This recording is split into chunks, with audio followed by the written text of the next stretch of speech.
You in the maths class once again. Student, आज हम start करने जा रहे हैं अपने इंट्रोडक्शन का रिमेनिंग पार्ट जो हमने लास्ट वीडियो में किया था, उसी को हम कंटिन्यू करते हैं।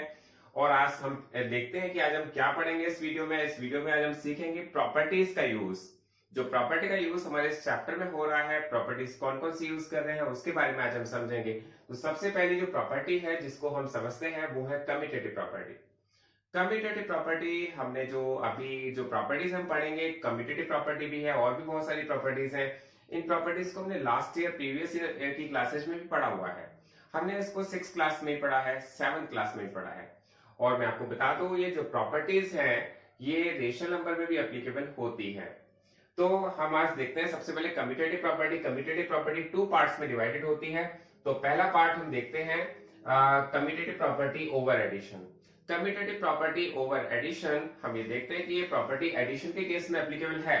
ये बहुत ही सिंपल मेथड से मैं आपको समझा रहा हूं, बहुत ही क्लियर, आपको समझ में भी आ जाना चाहिए।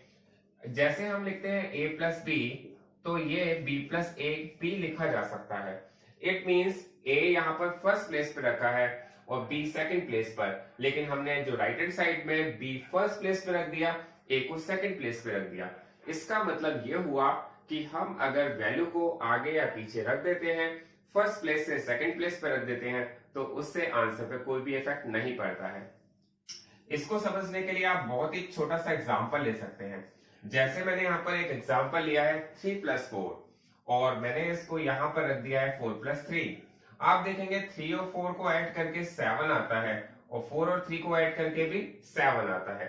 ये जो मैंने प्रॉपर्टी आपको यूज करके बताई है, ये प्रॉपर्टी मैंने सिंपल बहुत ही एक शॉर्ट नेचुरल नंबर्स में यूज करके बताई है, क्योंकि हम चैप्टर पढ़ रहे हैं रेशनल नंबर्स का। तो रेशनल नंबर के लिए हम एक एग्जांपल ले लेते हैं। मैंने यहाँ पर 2 नंबर ले लिए हैं। फर्स्ट नंबर ले लिया है मैंने 1/3, सेकेंड नंबर ले लिया है मैंने 2/3। तो यहाँ पर भी हम यूज करते हैं, रेशनल नंबर्स में भी क्या है एप्लीकेबल है, इसको चेक करते हैं।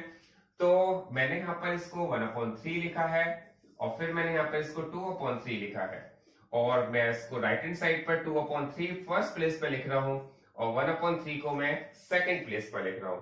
अब देखते हैं क्या ये प्रॉपर्टी, अगर ये दोनों की वैल्यू सेम आती है तो ये प्रॉपर्टी एप्लीकेबल है। अगर इसमें दोनों की वैल्यू डिफरेंट आती है तो प्रॉपर्टी एप्लीकेबल नहीं है। तो सबसे पहले हमें इनका एलसीएम लेना होता है और 3 और 3 का एलसीएम तो 3 आएगा। 3 1 जा 3, देन 1 1 जा 1, 3 1 जा 3, देन 2 1 जा 2। इसी तरह से हमें यहाँ पर भी इनका एलसीएम लेना पड़ेगा। इनका एलसीएम भी 3 आएगा। 3 1 जा 3, देन 2 1 जा 2 एंड 3 1 जा 3, देन 1 1 जा 1। तो 2 और 1 हो जाता है हमारे पास 3। अगर हम देखते हैं 3/3 है और यहाँ पर भी देखते हैं तो 3/3 है। 3/3 को कट करते हैं 1 बार हो जाता है, 3/3 को कट करते हैं तो 1 बार हो जाता है।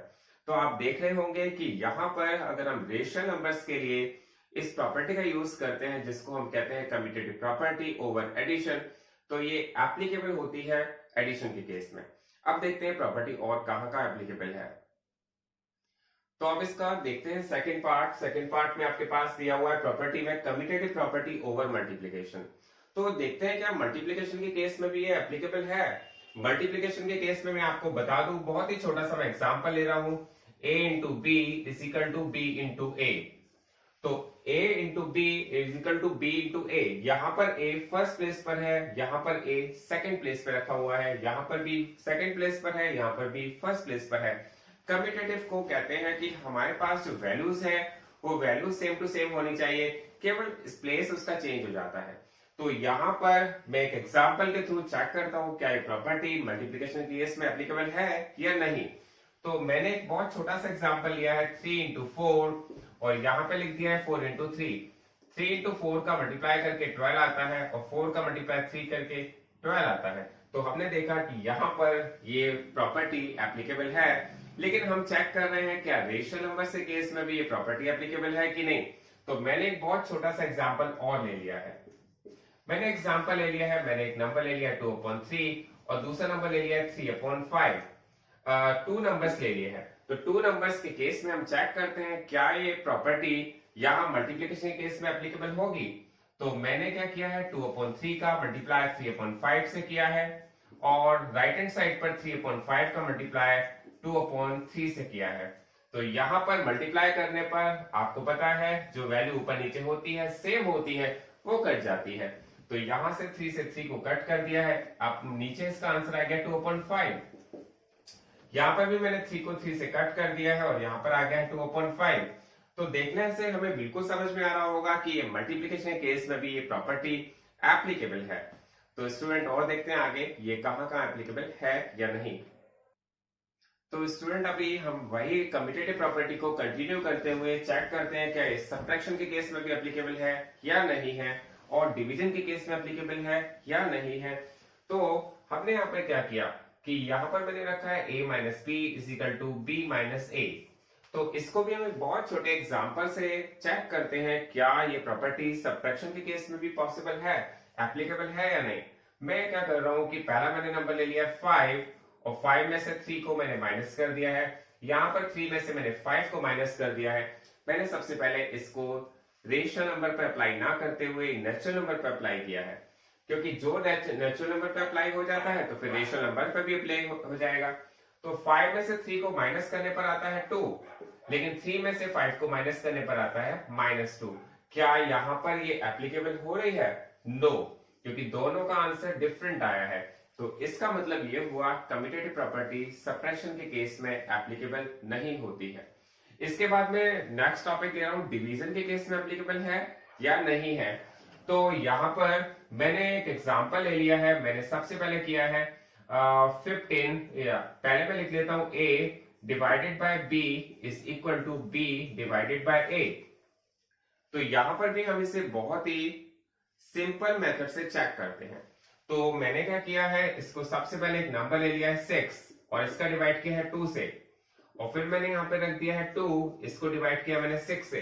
तो चेक करते हैं क्या इनका आंसर सेम आता है। अगर सेम आ जाएगा तो एप्लीकेबल है, अगर डिफरेंट आएगा तो एप्लीकेबल नहीं है। तो मैंने 6 को 2 से डिवाइड कर दिया है, 2 3 जा 6, ये मेरा आंसर आ गया है 3। लेकिन फिर मुझे यहां पर क्या करना पड़ेगा, इसको रखना पड़ेगा 2/6 और इसका आंसर आया है 2 1 जा 2, 2 3 जा 6। तो यहां पर आंसर है 3, यहां पर आंसर है 1/3। क्या दोनों नंबर सेम हैं? ये दो नंबर डिफरेंट हैं। तो यहां पर हमें इसको नॉट इक्वल का साइन लगाना पड़ेगा। तो नॉट इक्वल का साइन लगाना पड़ेगा, इट मींस हमें अब क्लियर हो जाना चाहिए कि हमारी जो प्रॉपर्टी है कम्यूटेटिव प्रॉपर्टी वो एप्लीकेबल होती है एडिशन के केस में और मल्टीप्लिकेशन केस में। Commutative property is not applicable in the case of subtraction and in the case of division. Thanks a lot for watching this video.